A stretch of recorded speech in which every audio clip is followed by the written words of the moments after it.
আসসালামু আলাইকুম। আমার মতো আপনার ফোনেও যদি *247# ডায়াল করলে লেখা আসে your bKash account is not active, অথবা your bKash account is temporary closed, অথবা your bKash account is permanently closed, সেক্ষেত্রে বুঝে নিতে হবে আপনার বিকাশ অ্যাকাউন্ট বিকাশ কর্তৃপক্ষ বন্ধ করে দিয়েছে। তবে যেই সকল কারণে বিকাশ কর্তৃপক্ষ আপনার বিকাশ অ্যাকাউন্টগুলোকে বন্ধ করে দিয়ে থাকে, এই কারণগুলো যদি আপনার মধ্যেও থাকে, সেক্ষেত্রে সেই বিকাশ অ্যাকাউন্টগুলো কিন্তু আপনি আবার পরবর্তীতে চালু করে নিতে পারবেন। সেক্ষেত্রে কিভাবে চালু করবেন, কে কোথায় থেকে ভিডিওটি দেখতেছেন, সেই জায়গার নাম অবশ্যই ভিডিওর কমেন্ট বক্সে আমাদের লিখে জানাতে ভুলবেন না। বিকাশ অ্যাকাউন্ট বন্ধ করে দেওয়ার বেশ কিছু কারণ রয়েছে।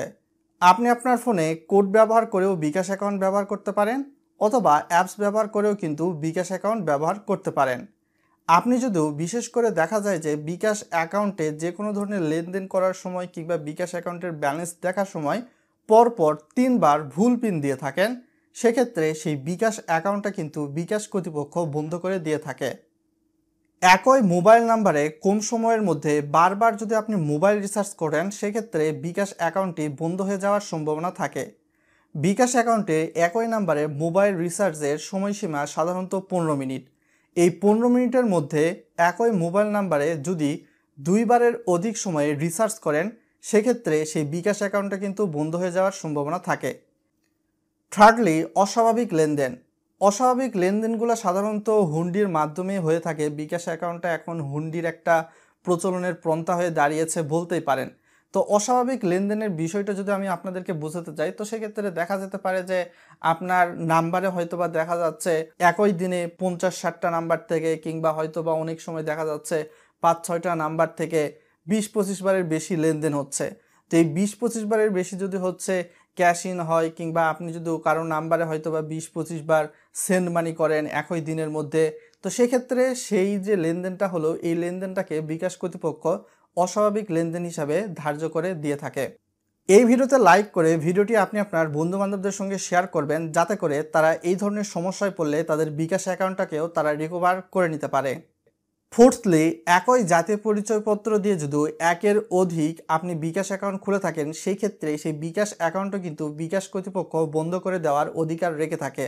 কেননা বাংলাদেশ সরকারের, বাংলাদেশ ব্যাংকের নিয়ম অনুসারে একটা এনআইডি কার্ড দিয়ে সাধারণত একটা বিকাশ অ্যাকাউন্টই খোলা হয়ে থাকে। তো যদি 2টা বিকাশ অ্যাকাউন্টটা খোলার একটা পন্থা রয়েছে, তো সেই ক্ষেত্রে সেই পন্থাটা হচ্ছে বর্তমান সময়ে 2 ধরনের জাতীয় পরিচয়পত্র রয়েছে। তো সেই ক্ষেত্রে একটা স্মার্ট কার্ড আর একটা লিমিটিং যুক্ত এনআইডি কার্ড। তো এই 2 ধরনের জাতীয় পরিচয়পত্রের মধ্যে একটা নাম্বারের কিন্তু সামঞ্জস্য নেই।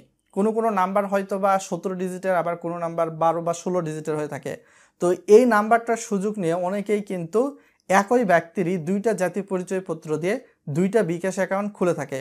তো এই বিষয়টাও কিন্তু আমাদেরকে পরিহার করতে হবে, আদারওয়াইজ আমাদের বিকাশ অ্যাকাউন্টটা কিন্তু বন্ধ হয়ে যেতে পারে। বিকাশ অ্যাকাউন্টটা আবারও অ্যাক্টিভ করার ক্ষেত্রে আমাদের বেশ কিছু প্রয়োজনীয় পেপারস লাগবে। অর্থাৎ বিকাশ অ্যাকাউন্টটা যেটা খোলা হয়েছে, সেটা যদি জাতীয় পরিচয়পত্র দিয়ে খোলা হয়ে থাকে, তো যেই ব্যক্তির জাতীয় পরিচয়পত্র দিয়ে খোলা, সেই ব্যক্তির জাতীয় পরিচয়পত্র লাগবে। এছাড়া আপনি সর্বশেষ কতটি লেনদেন করেছেন, এটারও কিন্তু প্রয়োজন হয়ে থাকবে আপনার বিকাশ অ্যাকাউন্টটাকে অ্যাক্টিভ করার জন্য। তো সর্বশেষ লেনদেনের বিষয়টি আপনার সিমের সরাসরি ইনবক্সে বা মেসেজ বক্সে গেলেই কিন্তু পেয়ে যাবেন। আপনি লাস্টে সর্বশেষ কতদিন লেনদেন করেছেন এবং লাস্ট ব্যালেন্স কী রয়েছে, সেটাও কিন্তু আপনার জন্য জানা প্রয়োজন। এর পরবর্তী সময়ে অবশ্যই আমরা বিকাশের কাস্টমার কেয়ার লাইনে ফোন দিব। আসসালামু আলাইকুম, বিকাশ থেকে ইমরোজ বলছি। কিভাবে সহযোগিতা করতে পারি? আমার বিকাশ অ্যাকাউন্টটা দেখাচ্ছে your bKash account is currently not active. যে আপনার অ্যাকাউন্টের তথ্য হালনাগাদের জন্য বাংলাদেশ ব্যাংক থেকে একটা এসএমএস দেওয়া হচ্ছিল, বাট আপনি নির্দিষ্ট সময়ে তথ্য হালনাগাদ করেননি, যে কারণে অ্যাকাউন্টটি এখন বন্ধ হয়ে গেছে।